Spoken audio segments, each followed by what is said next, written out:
Okay, here we go, core activation. Now, what I've been noticing is that a lot of people that are following the Patreon here have been doing the core activation exercises, but not then going on to the dynamic movement exercises, which is okay. I can understand that going through the core exercises and the mobility stuff can take a fair amount of time, and it can also be quite tiring in itself. So today, rather than giving you dynamic movement, I'm going to give you 4 core activating exercises, okay? So a little bit more in the core work, less in the dynamic movement.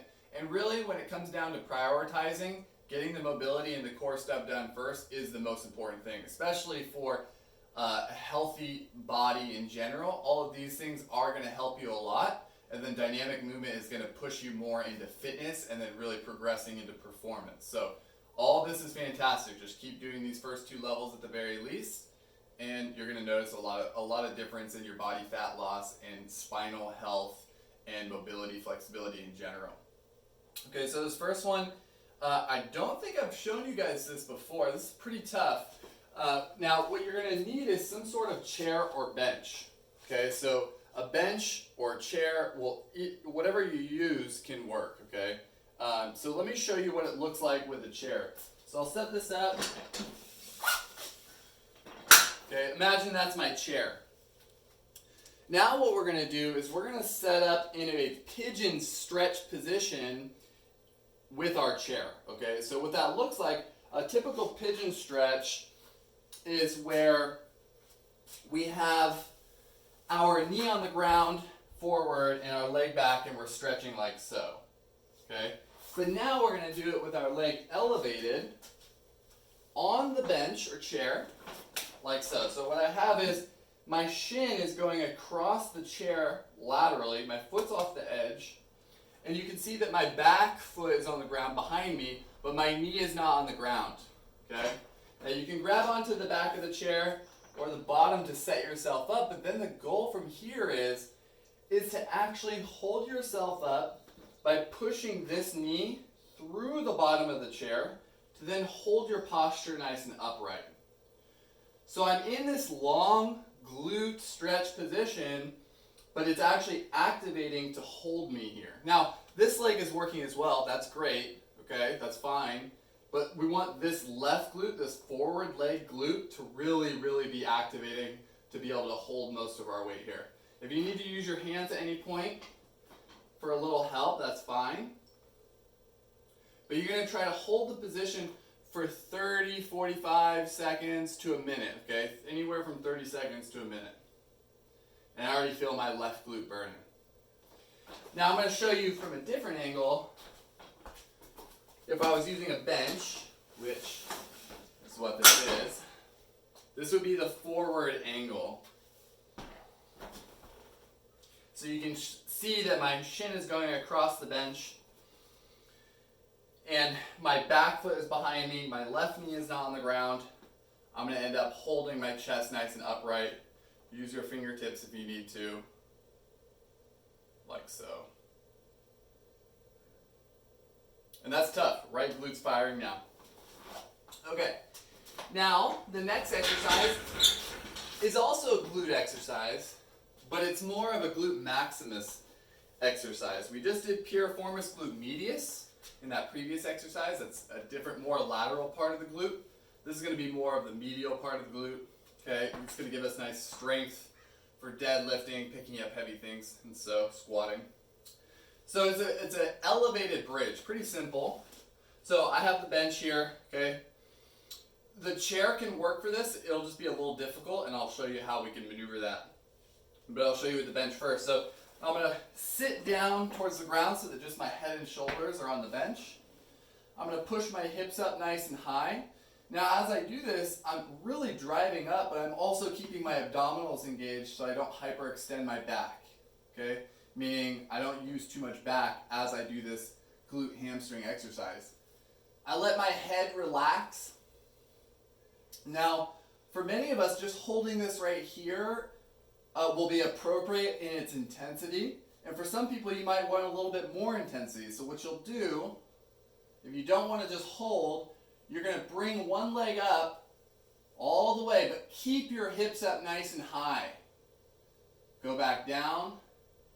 Now Now the other side. So you don't want to see this. I don't want your knee to go up and your hips to drop. You have to keep your hips up as high as you can the whole time as you're going through the march. Now, whoever you are, whatever position you're doing, you're definitely aiming for 1 minute. You have to go for a minute for this one. Okay? Now, if you're using a chair, I'll show you what it can look like.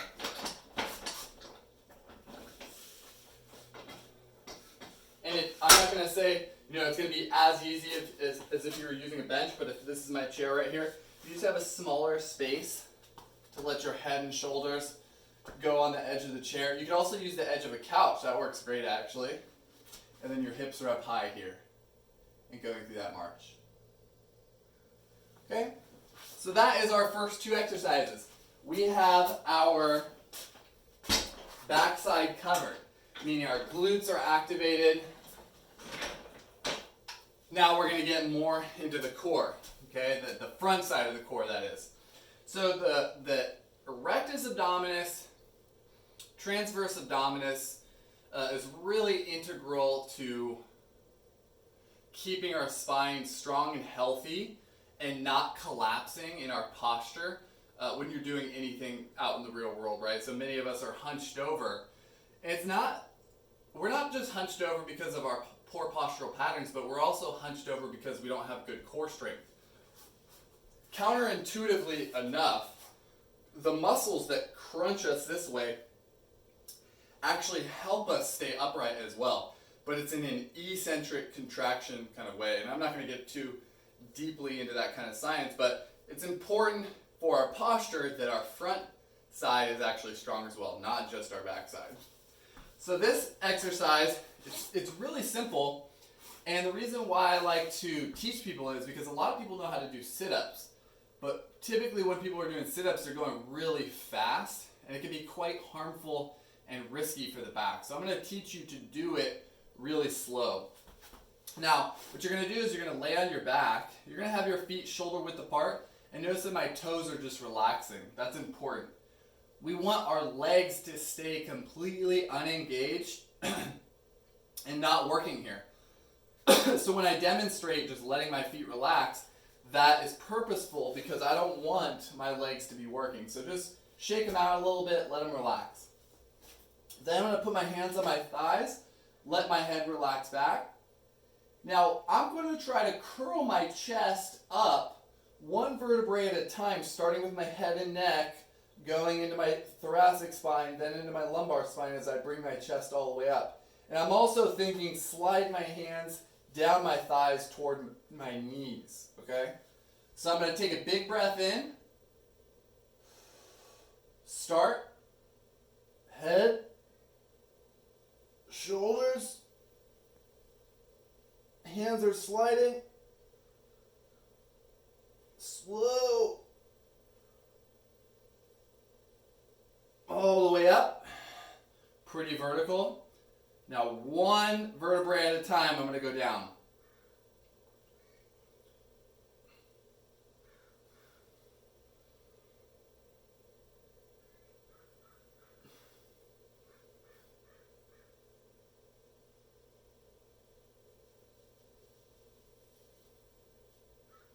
Now, what did 1 rep take me as far as time there? Long time, what, 20, 30 seconds maybe? That's the point. I don't care if you do just 2 reps, but you're going to go that slow, okay? I wouldn't recommend any more than 5. If you're doing more than 5, then you're not going slow enough and not doing it as well as you can. Because if you're going super slow, I mean, for me, I do like 3 at the max. Okay, so try to keep that tempo really slow and really maximize the intensity and effort, not the repetitions. Okay. Okay, now our last core exercise is also going to incorporate a little bit of shoulder posture at the same time. So you're going to start by laying on your stomach.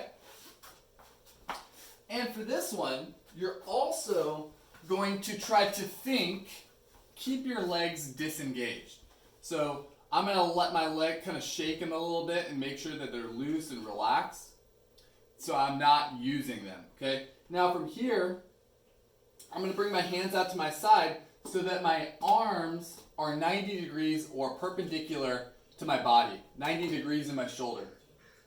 Now I'm going to pull my chest up as much as I can, bring my hands up off the ground as much as I can, continue looking at the ground so my neck is in alignment.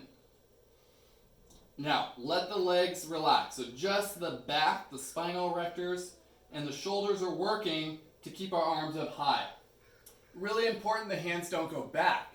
You want to stay in that angle, straight up from the ground. Now from here, I'm going to internally rotate my arms by driving my thumbs down and back. Then I'm going to externally rotate my hands and arms by driving my thumbs up and back. Now I'm looking at my hands just so I'm seeing what's happening, but in reality I want my chin down facing the ground. Now as I go through this internal external rotation, I'm keeping my chest up as high as I can.